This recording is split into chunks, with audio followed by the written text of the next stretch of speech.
All right, so per the usual, Ray praying led right into some of what we are going to talk about today. Titling today's message, Needed Savior Gives Needed Rest. I was really expecting like a much bigger sigh of relief from people when that came out, because, man, you talk about a group of people that have either, been under attack or, been sick, been tormented by circumstances and issues in life, things that have gone on, things that have taken place, people who are hurting. To me, we're not through the Christmas season, because it doesn't need to just be 1 week, right? It doesn't need to be this one Sunday event, this one thing. And I'm not talking about the fact that, guys, we're stuck going to 6 or 7 Christmases. I know that may not always be the funnest thing, but just the celebration of our coming Savior, that's huge. But I think one of the things that we lose sight of the most, especially this time of year, but throughout the year as well, is needing rest. And we need it. Psalm 4:8 says, I will both lie down in peace and sleep. For you alone, O Lord, make me dwell in safety. So I always ask a lot of questions during my sermons. The first question I'm going to ask you today is, after the holidays, after all that we've been through, who could use some peace? Who could use some sleep? That's part of it. Rest is a very important aspect of our spiritual growth. I've come up here a lot of Sundays, and I've tried to use a lot of sermons that are almost pushy, like I'm trying to motivate us to spiritual growth, to a closer, deeper, more intimate relationship with our Creator. But the fact of the matter is, rest, spiritual rest, is just as much a part of our spiritual growth as anything else. It's just as vital a component as time in the Word, time in prayer, time in worship. We have to have a spiritual time of rest.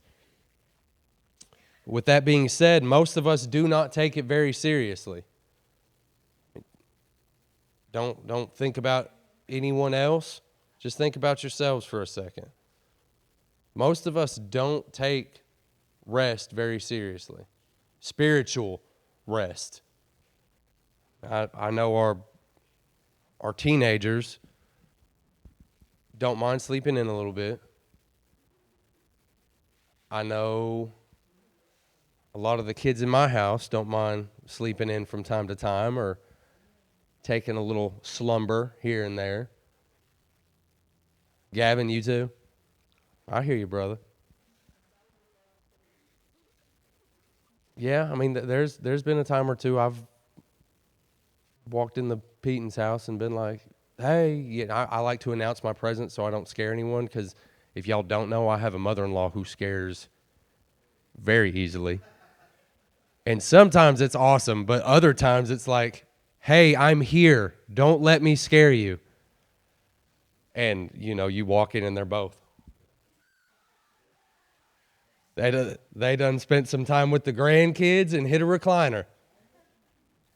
This isn't the rest I'm talking about, even though we all enjoy it. I'm talking about for real good spiritual rest. We do not take it very serious.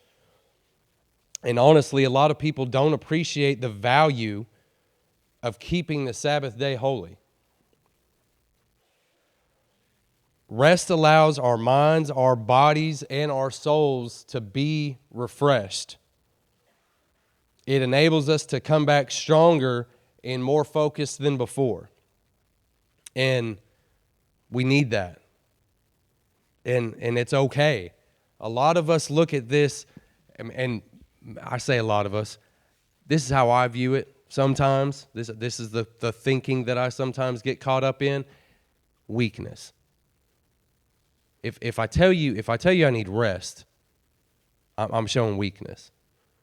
If I tell you that I'm wore out and I'm tired, I'm pointing out this weakness. I look at it like that sometimes, and I shouldn't. None of us should. God took a break.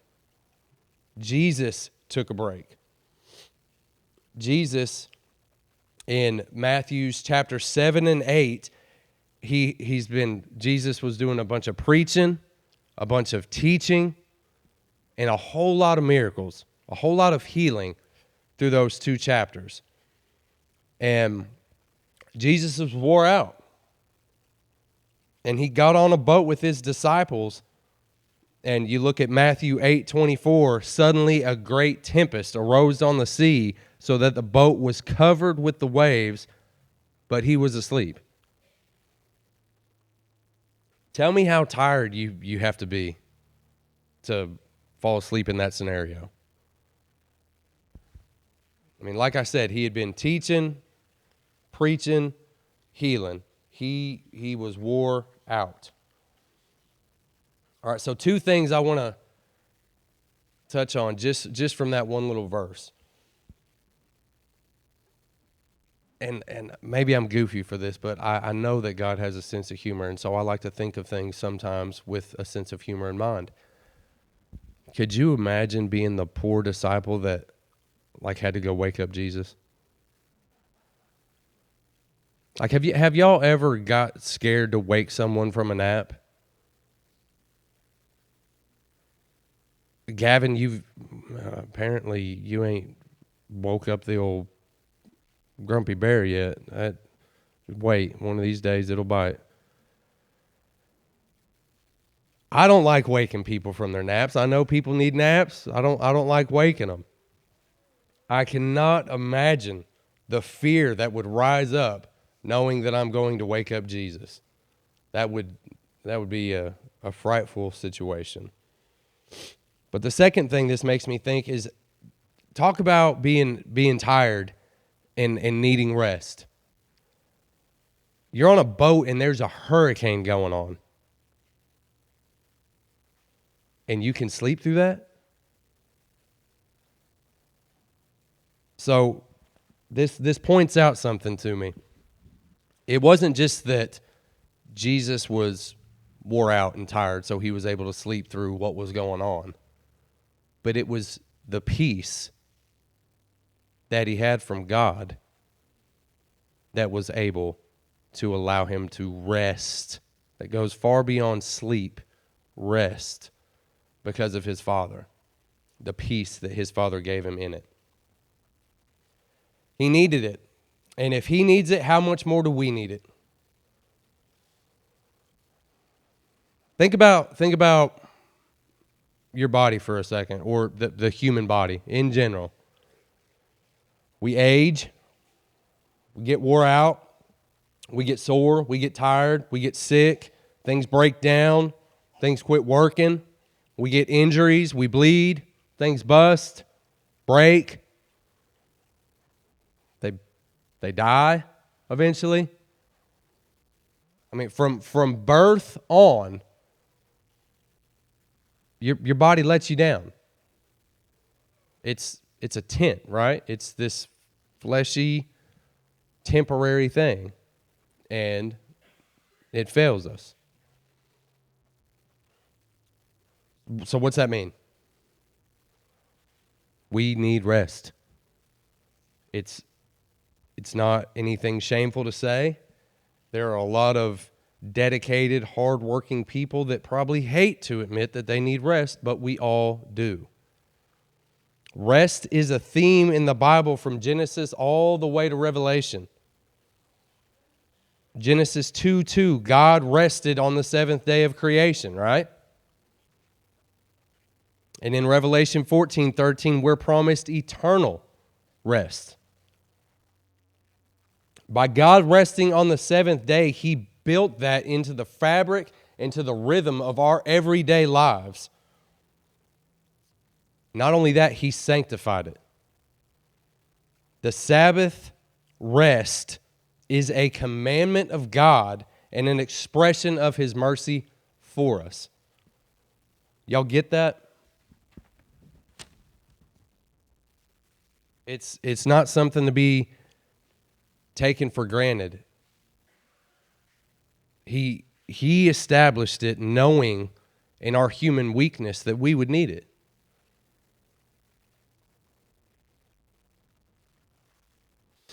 God established the rest for our own good.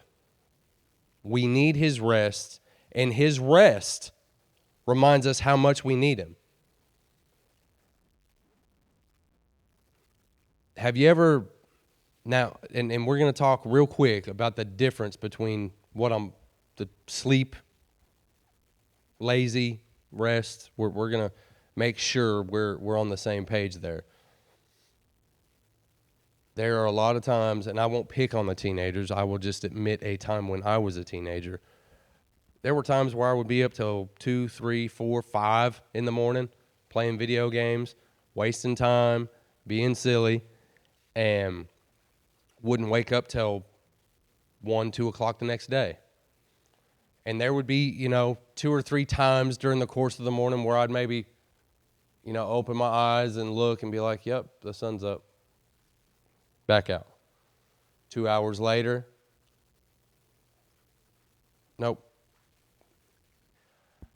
And I would sleep half the day away. We understand that's not what I'm talking about, right? That is not spiritual rest. What I'm talking about is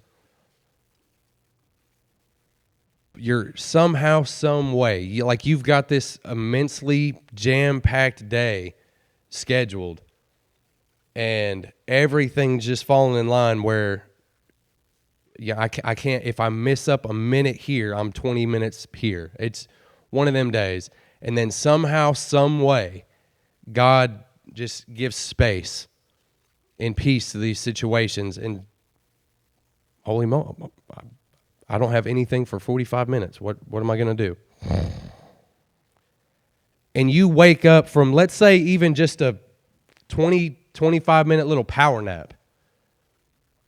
Have y'all ever had one of those where it felt like the Lord provided this moment in time, and it wasn't even that long, but you woke up and you felt like you had a full night's sleep?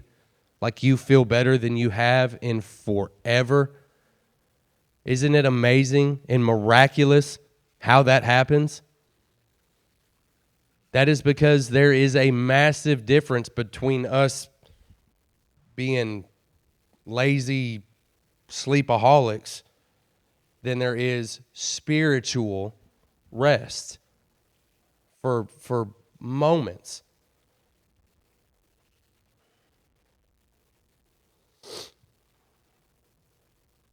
A day of rest is a reminder to trust in God and to find our rest in Him.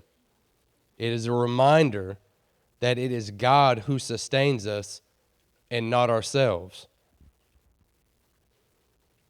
How much unrest do we have in our lives as a result of wrongly believing that so much depends on us while failing to rest in God? I'm going to ask that question again because it implies several things, and it's very important. How much unrest do we have in our lives as a result of wrongly believing that so much depends on us? We put so much on ourselves. We put unnecessary pressure on ourselves. We put unnecessary, unreachable, unreasonable expectations on ourselves.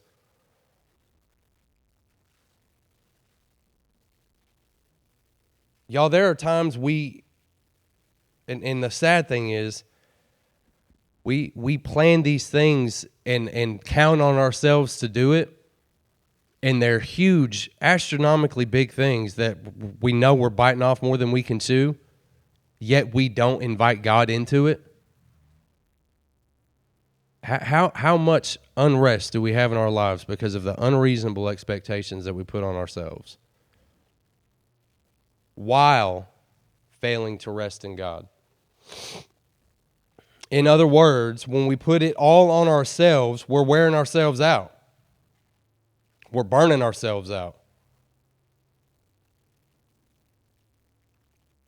And I'll be the first to admit that this entire sermon is a slap in my face, because I'm probably the one that needs to hear it the most. I had a grower a while back tell me, you should really learn to say the word no. Like, you do way, way too much. And I've always just thought, like, no. Like, I'm made to carry like that much. That's what I'm going to do. And that fear of looking weak by saying, no, I can't do that. Or, no, I have a prior obligation.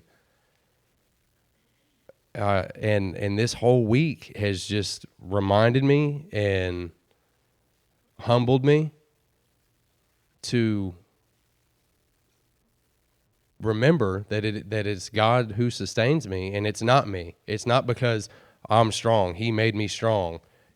That's nothing could be further from the truth. I mean, Kimbo will tell you, as much as I sounded like a whiny baby this week, I'm not.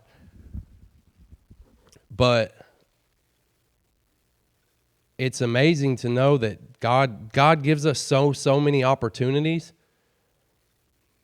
but we need his rest in order to fulfill those opportunities so many times.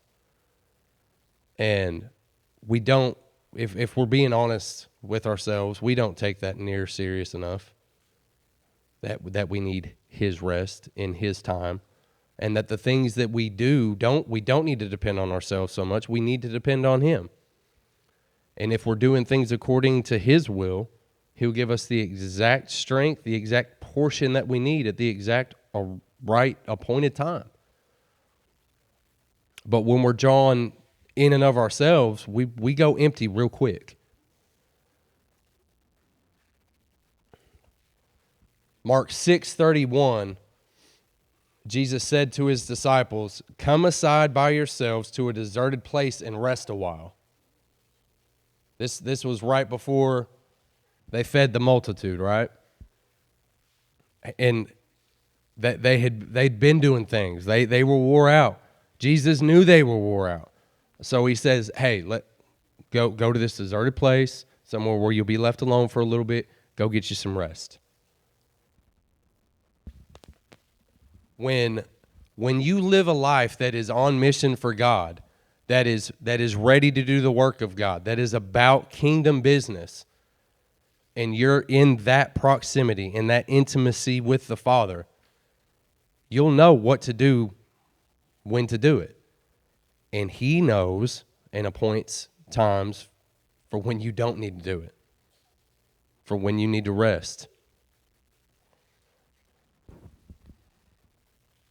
Rest was established by God. It is commanded by God, and we need it. I can sit up here and give you examples of it all day. I can try to put it into my own words to motivate you and encourage you, like, hey, seek spiritual rest. I can do that, but I can't say it any better than that. Rest was established and commanded by God. Got a whole day that he says, chill out.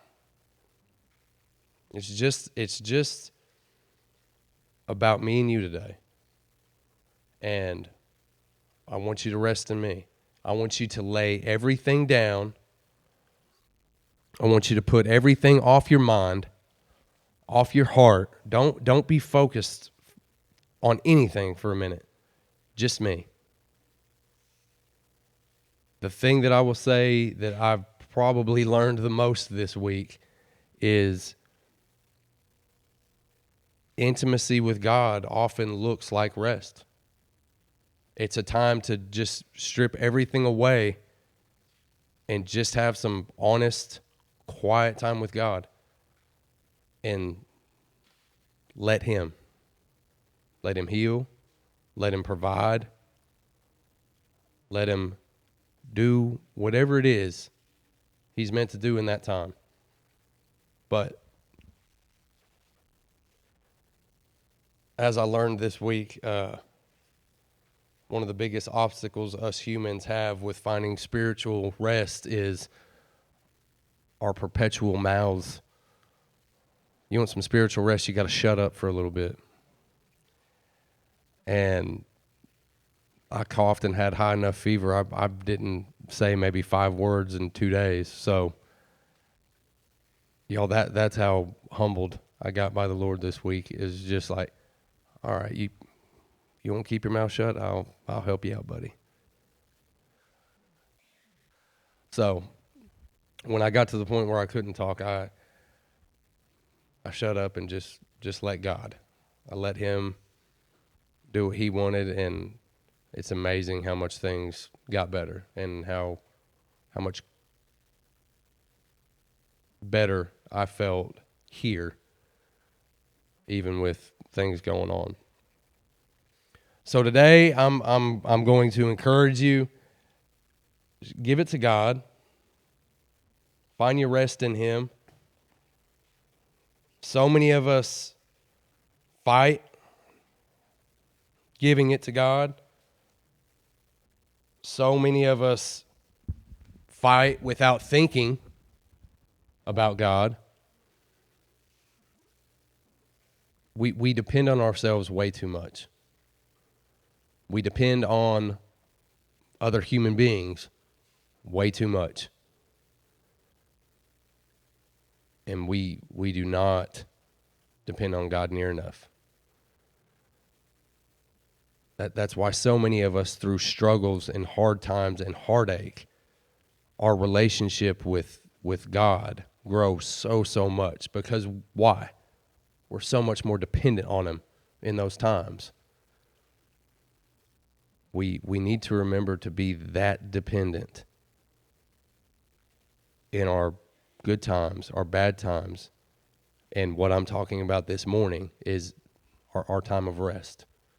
It's needed, it's God established, and it's for our good.